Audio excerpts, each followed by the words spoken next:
It's an invitation to witness the 12th government of Palau being sworn in, the inauguration of the President re-elected into office, His Excellency President Surangel Whipps Jr. And so I intend to stop over and I'll return at the very earliest, if not on Thursday evening, then early Friday morning. I want to say the Pacific Island group nations are important nations to Papua New Guinea's strategic outlook going forward. Minister Wong is accompanying me on this trip on the basis that we've initiated the Kokopo agreement, Fisheries Agreement, where all the Pacific Island leaders have subscribed to it. That includes especially the Micronesian, the Western Pacific waters, substantial tuna resource and marine resources. They are small island nations by land size and population, but they're substantial as far as marine resources is concerned. Our strategic intent is to offer them a space in our country as we expand and develop our downstream processing zones for fisheries, especially in the first instance, the Pacific Maritime Industrial Zone in Madang. So we've been working this line to partner all our Pacific Island nations, especially the Micronesian nations who have a little land to set up downstream processing for themselves. Papua New Guinea has land, Papua New Guinea has human capital, and we could offer a zone each for these Pacific Island nations, especially Micronesian nations, nations like Palau, nations like Kiribati, nations like Federal State of Micronesia, to name a few.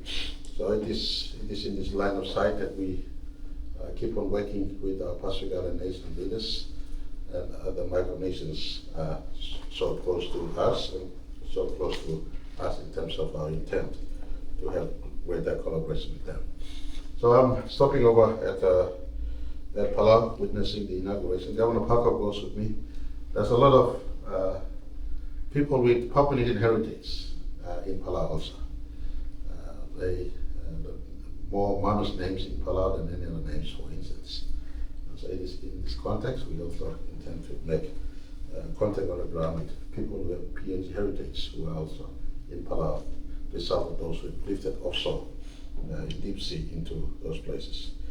I will be back on, if not on Thursday evening, Friday morning, and I want to also indicate I've received invitation from the World Economic Forum, Dr. Schwab, personal invitation.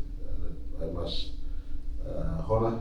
I've turned down the last two invitations to attend World Economic Forum in Davos, and this time around with artificial intelligence as a main focus in terms of powering the economy going forward. I felt I must accept the invitation, so next week I'll be in Davos to attend the World Economic Forum.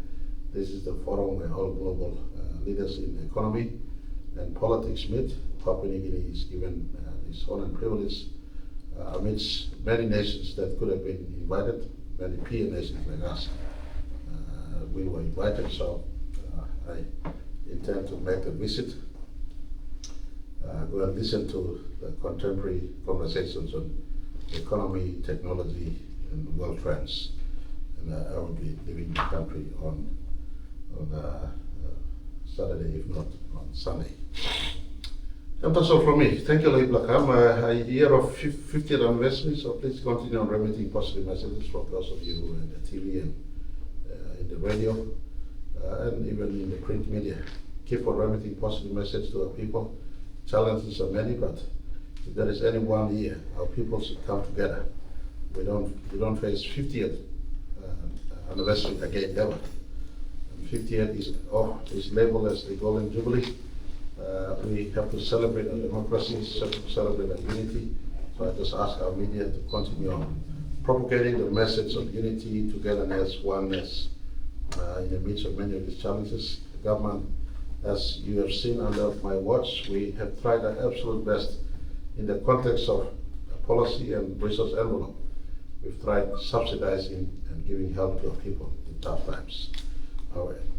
our subsidy or assistance in education remains and is going bigger. Yesterday at the University of Morocco, I think I made some deliberate announcements on our policies to look at supporting teachers, starting from paying their school fees as they enter colleges or University of Morocco, all the way right to until they become teachers themselves. We want to look after them.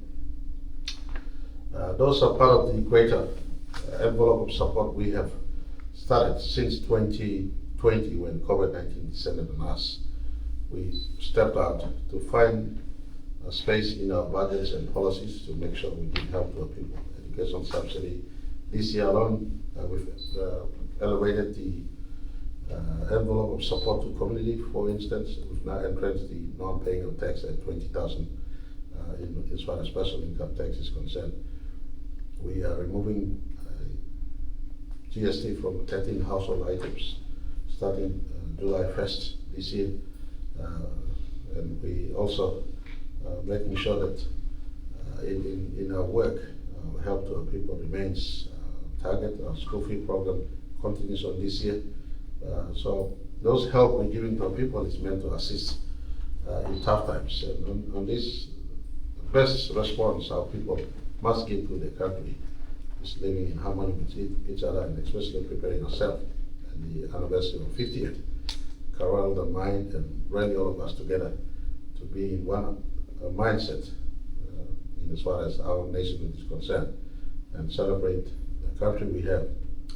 I was saying in Goroka University yesterday, don't take our country for granted. And fathers and mothers who birthed this country, born this country out of determination and conviction that from nothing they could grow our country into a country that is prosperous for all and remain united. At the 50th, it is now our generation to carry the flag, defend our constitution, and also secure our democracy and our sovereignty going forward amidst the challenge we have. The best place of contribution really is respecting the rule of law, remaining focused, remaining together, working hard where you can.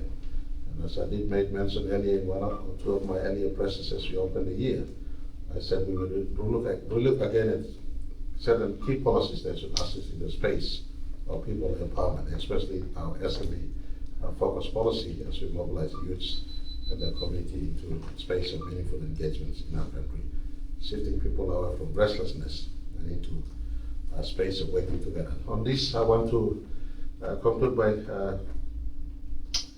indicating to our people in Guelala, I do sincerely say in the pain that majority of innocent Guelalas go through when labels are made to Guelala and to our country, for instance. Last time, based on individuals coming out through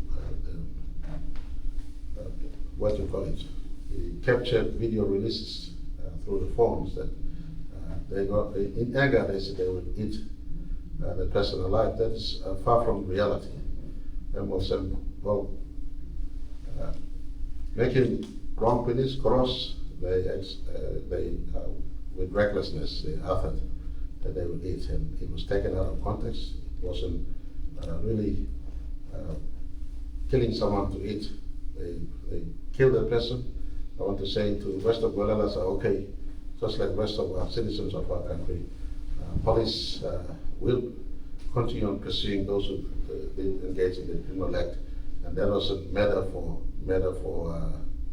consumption. It was a dispute between two brothers that had the other brothers group, all in the same tribe and vicinity, are taking the other brother that they had disputed over.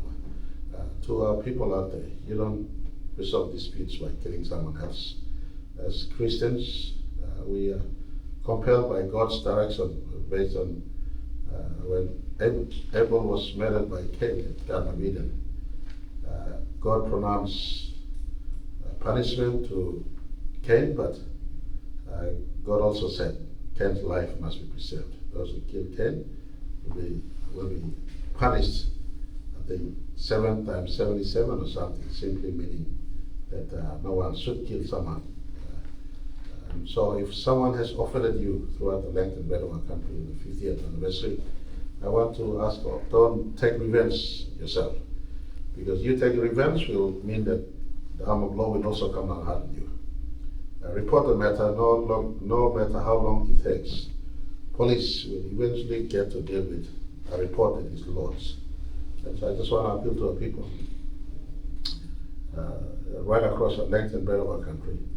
You don't need to take laws into your own hand. If you have been aggrieved or offended by someone in community, whether it's a family member, like what happened in Guadalajara, or by a community member, or by a stranger elsewhere, don't take law into your own hand.